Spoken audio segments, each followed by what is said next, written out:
Hello mga mamis, welcome sa aming mini vlog.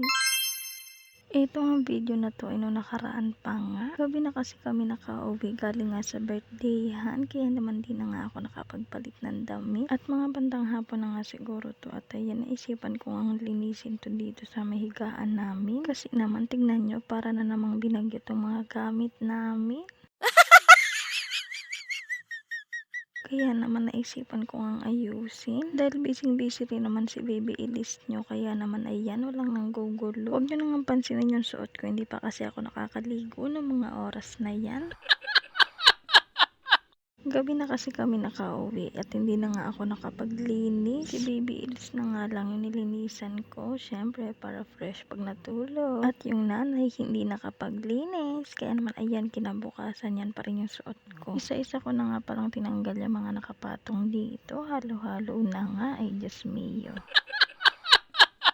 Ito nga palang sunod na video ay kagabi nga lang pala to. Papunta nga pala kami niyan sa shop. Papunta kay Papa Noriel. Pasensya na sa ngilig-ngilig. Naglalakad kasi kami at karga-karga ko pa nga itong batang makulit. Ayaw maglakad. Ewan ko ba sa batang to, ayaw maglakad. At maya-maya nga nakarating na nga kami dito sa shop. Tignan nyo naman ang bata. Napakabait. Kala mo naman ay tunay.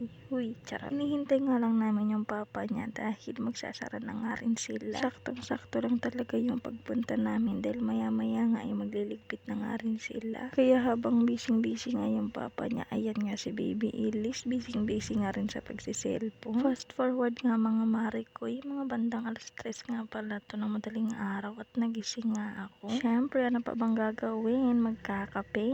Dahil wala palang mainit, mag-iinit nga muna ang version. Bago nga ako mag-init, sinalin ko muna yung kape. Para pagkulungan ng tubig mainit ay lalagyan ko na nga lang. At ayan, kinuha ko na nga yung heater para lagyan ng tubig mainit. Hindi ko lang na videohan pero nasalin ko na yung tubig.